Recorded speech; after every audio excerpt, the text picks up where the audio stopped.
Alright, so this is actually one of the most interesting builds that I have made, mainly because it's going to have quite a lot of things, changes, concessions, decisions, and things that you are going to want to change in here. Naturally, all of the builds that we have made in here, and naturally all of the builds that you're going to see in any game, they all function as skeletons, but this guy right here, it's just going to have so much versatility, so many things that you are going to want to change, so many aspects of the build that you are going to be watching and thinking, hey, well, why didn't you go this path? Why didn't you take this? Why are you not using that? And like I said, this build is going to be just a skeleton for you to build upon it. And then if you actually want to build it to the letter, it's still going to be amazing. And if you want to change things and make concessions, it's still going to be amazing as well. The thing is that bards, they are interesting like that because they have so many choices, so many things that you can change.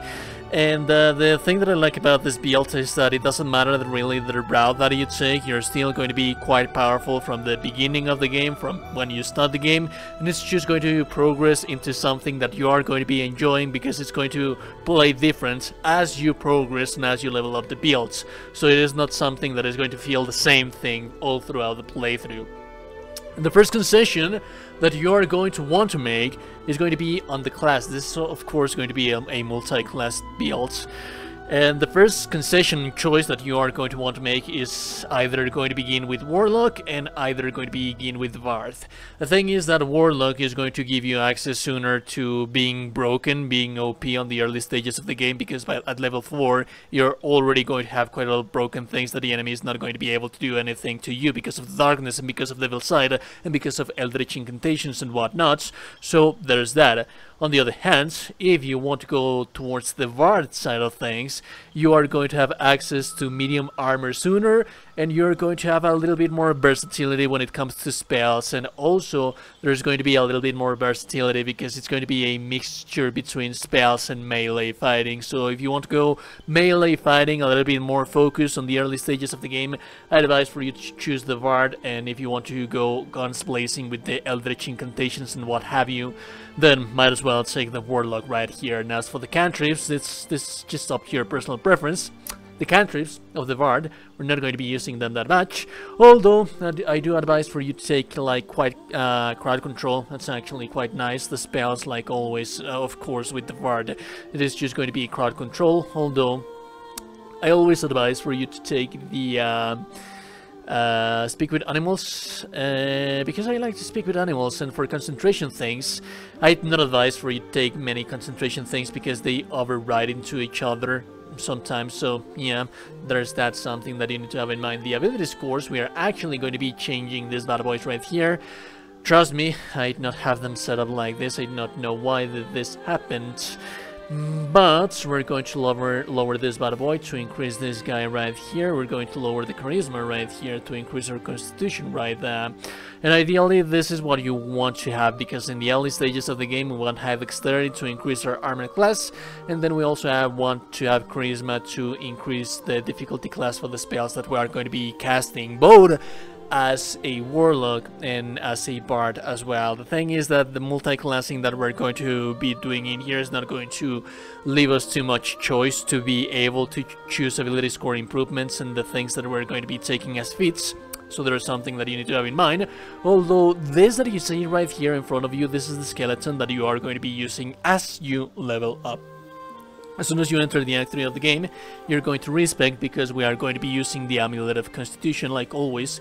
And also we're going to be choosing the Gloves of Dexterity. So as soon as you have the Gloves of Dexterity, there's going to be like two kind of respecs. You are still going to need 13 Dexterity because of a feat that we are going to be needing this thing on.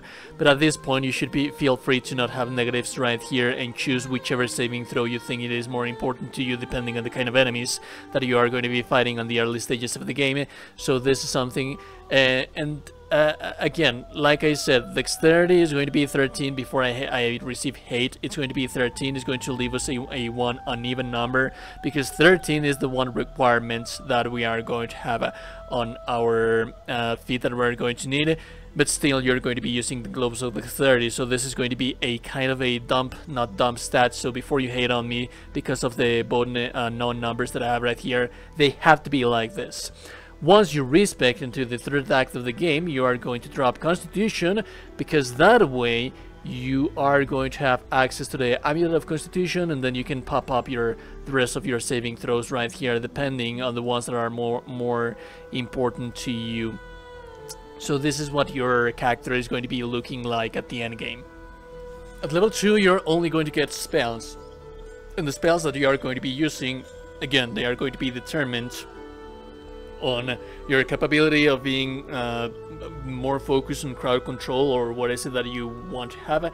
But at level 3 we're going to have access to our College of Swords. Now the College of Swords is going to add a little bit of skill into deception, performance, but it's also going to give us access to medium armor, and there's a very powerful medium armor that you are going to have access to on the first, nearing the end of the first act, like closing into the first part of the second act.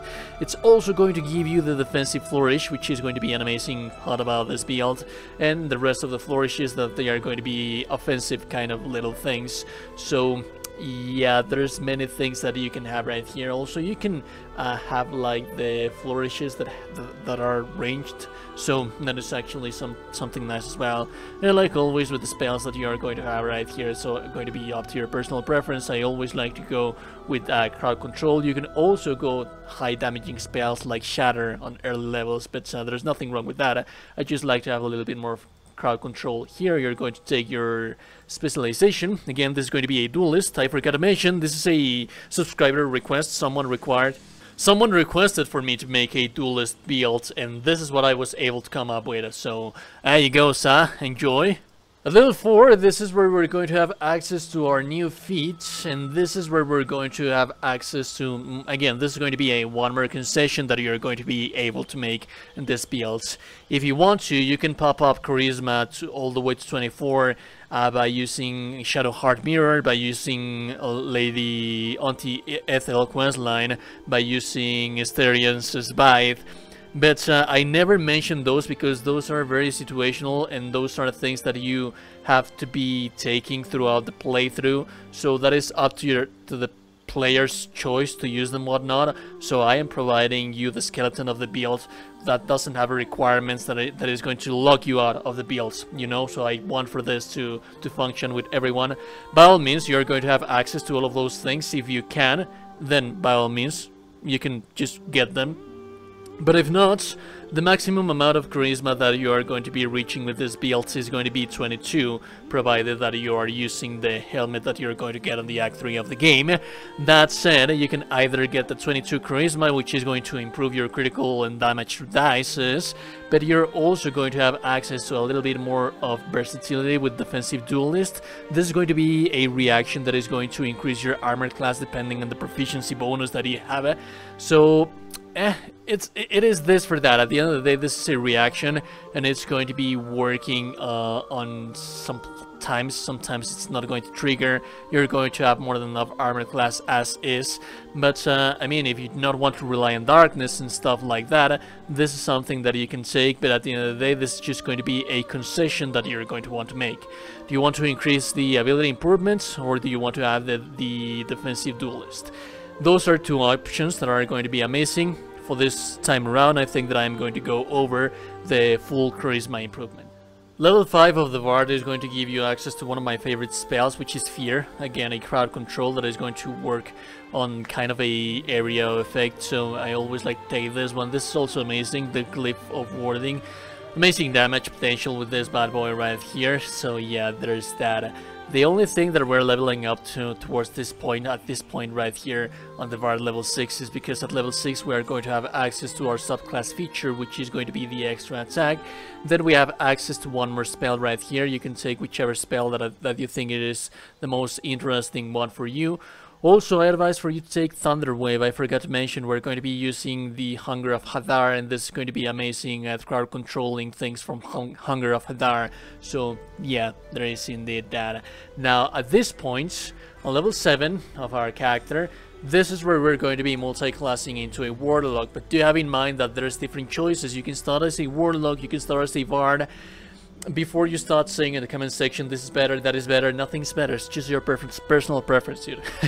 Okay, so the one that you want to chase, the one that you want to take, that is going to be the one that you should be taking. As for the subclass for the Warlock, these two right here are my favorite. This is going to give you Armor of Agathys and also Arms of Hadar. It's also going to give you healing while you're killing people, and this one is going to be dealing critical damage, and I think that this is the one that I'm going to go with, because this just stuns people, and it goes alongside with the kind of aesthetic of the build that we are building right here. So yeah, there's that. We also have Armor of Agathys right here. We already have the Laughter from our Bard right here, so we're going to change that for Hex, because Hex is an amazing spell as well. Level 8, we're going to have access to the Eldritch Invocations, which is going to be Agonizing Blast to increase the damage of that thing with our Charisma modifier right here, and then Devil's Sight to be able to cast Darkness and be able to see in Magical Darkness because of that. So yeah, that's actually quite amazing. At level 3, this is where we're going to receive our Pack Boon, but also more important than the Pack Boon, we're going to receive our Darkness. Thanks to Devil's Sight, we can see in Magical Darkness, which is always very broken and overpowered, and I just love it. The Pact of the Blade is going to make it so that we're going to be using our attack and damage rolls from our weapon with Charisma, so that is actually quite nice. We're going to have our Charisma on 22 right here, so again, that is always quite nice. At level 4, we're going to have access to our feats. Again, this is going to be Charisma, and now we have Charisma on 20, so that is always nice. As for the cantrips, use whatever cantrip that you think is better for you. I also like to take Misty Step, because it's an amazing skill that you are going to be using for mobility on the battlefield and what have you. And at this point, I think that at level 5, this is where the build is going to be mostly completed. It's actually quite a while, but you're going to have the passive for a new Eldritch Invocations, and this is where we're going to be using the Repelling Blast, and also this is where we're going to be getting the Hunger of Hadar. Do have in mind that if you, on the other hand, decided to start as a Warlock, you wouldn't have access to medium armor, you wouldn't have access to that many defensive kind of things, but you would have access to, at level 5, be able to do this that you're seeing on the screen right now. And this is an additional tool that I always like to use with my Warlocks, but this one, since it has more tools, it's just that much more amazing. And basically you use Hunger of Hadar, which creates this area of effect where the enemy is receiving cold and acid damage, depending on conditions and the saving throws that they are able to bypass or not bypass, depending again on the situation and how the things are working. But since you also have your blast that is going to be causing for the enemy to be knocked down behind them, it's going to be very difficult for the enemy to get outside of that place. So it's basically just a struggle between the enemies trying to get outside from your Arms of Hadar and they not being able to do so because they are trapped inside there, and you just push them back and back and back, and they try to go outside. And then again, that is not the main core of the build, that is not the main focus of this build. It's just something that you have access to, which is something that I love, because it's just one more tool that the build has for you to use, and you should be using this thing whenever you have a quite a lot of enemies clustered together and you're able to trap them inside of your Arms of Hadar, and then you can use the rest of your crew members that have also quite a lot of knockdowns and to keep pushing them inside and just keep them trapped inside that, which is just amazing. And finally, at level 12, you're going to have the Final Concession. The Final Concession, because the final feature is going to be Entropic Ward, which is going to impose disadvantage on the attack rolls against you when you use some certain reactions. Or you can also take the final level as a Bard and gain a level 4 spell slot unlocked, which I think that is the one thing that I'm going to be doing, because I really like Confusion as well, and I like to have access to a level 4 spell, so that is the path that I think that I'm going to be taking. But at the end of the day, this level, I think it is quite irrelevant, because you already have like everything established at level 11. Of the character. How is our character going to be looking like? First and foremost, we're going to have 22 charisma, which that is going to improve the damage and attack rolls for our melee and also our spells and our cantrip as well. This is something that you're going to have access to whenever you reach the Act 3 of the game. You can still be using stuff that you get throughout the course of the game, but this is not going to be a main thing until you reach the end game. And then we're going to have the Cloak Protection, which is an amazing choice. I always like to take this thing because it gives you armor class and saving throws. And then as for the medium armor, you're going to have this one armor accessible in the first act of the game or the second act of the game, I can't remember, very early mid-game. And this you're going to have access to. It's just the best armor that you're going to have access on the early stages of the game. And then we have the Armor of Agility, which is the armor that you're going to be using on the Act 3 of the game. This is from a vendor, so as soon as you enter Baldur's Gate, you can just go with someone, steal with this bad boy. As for the boots, I always like to be using the Helldusk boots, but I also believe that you should be doing this while you are leveling up, because these are the design boots for a Bard. And then the Gloves of Dexterity, you're going to get them at the same time that you are going to have access to the medium armor that I was telling you about, and this is going to increase your armor class. Basically, we want this thing to increase our armor class. It's also going to increase our initiative, which is always, I mean, something nice. Then we have the Strange Conduit Ring. We're always going to be concentrated, so we're always going to have 1d for psychic damage. This is a very early game early ring that you can get in the game. And then we have the Ring of Arcane Synergy. Since you are going to be swapping between your Eldritch Incantations, Eldritch Blasts, and your melee damage for our dueling weapon that we have right here, this is going to synergize amazingly because this is going to increase your damage quite a lot for 2 turns. And then finally, on the Act 3 of the game, you're going to have access to the Amulet of Greater Health. This is where you're going to drop Constitution. This is where you're going to be respecting, as I told you before. But as you're leveling up, you also have access to the Surgeon Subjugation Amulet, which is going to deal critical damage to paralyzed enemies when you use critical damage on demand with your Lucky of the 4 rounds. But you also have the Broad Mother's Revenge, which you can get on the first act of the game, which is just going to give you more DPS, 1d6 poison damage. It's always amazing. Yeah, give me all of that. And then finally, as for the weapon, your endgame weapon is going to be the Duelist Prerogative. There's everything that I'm telling you about is going to be linked in the video description. This is going to increase your likelihood of dealing critical damage. It's going to allow you to attack with bonus actions, but it's also going to allow you to deal necrotic damage based on your proficiency with reactions. So yeah, this is just the ultimate dueling weapon, but as you're leveling up, you can use this weapon, which is going to be the best one that you're going to have access to until you manage to change this thing for this other thing. And basically the gist of everything with this Bard, with this Warlock Bard, and this just evil Bard, is that you're going to be using Darkness like always, deal damage. You have access to 7 attacks, I believe. You have a hasted character. You have 3 attacks on your regular attack, and then you have the extra attack from the Bard, and then you have the extra attack for the packed weapon. That means that those are 6 attacks, and then you have the 7th attack from the bonus action from the Rapier. If you do not have that bonus action, you could be using that as you level up for Misty Step and what have you, whatnot. So there's that. Instead of the Darkness, no one is going to be dealing damage that much more because you have Defensive Duelist, and Defensive Duelist is going to increase your armor class by quite a lot. If you have in mind that you have a hasted character that already has like 24 armor class plus the 4 from Defensive Duelist, that is going to be 28. If you decide to not to increase the charisma and instead go for the Defensive Duelist, that is going to be like 32 or something like that, so it's actually going to be quite crazy. You're going to have quite invincible,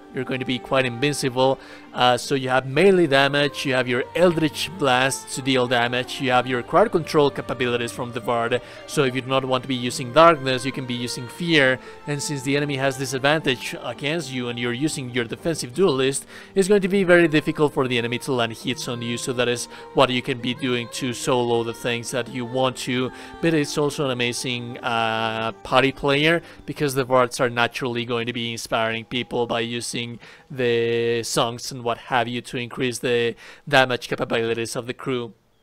But also, like I was telling you about, I just love this thing that you use Arms of Hadar, and then you just Eldritch Blast the hell out of people by throwing them inside and inside and inside and creating this loop where they are unable to get outside from there. And like I said, you can use your crew members to actually use every resource that you have at hand to keep enemies inside of that darkness. And it's very difficult for the enemies to get outside of that darkness because they have this advantage in their mobility inside there. So yeah, it's very difficult for them to go outside from there. If you like the content, so like and never super appreciate it. No one's told you today you're a gorgeous and beautiful person. You are indeed a gorgeous and beautiful person. Subscribe to the channel and like the video before you close the door, and I'll be seeing you goddamn gorgeous and beautiful people in the next one. Have a beautiful day and goodbye.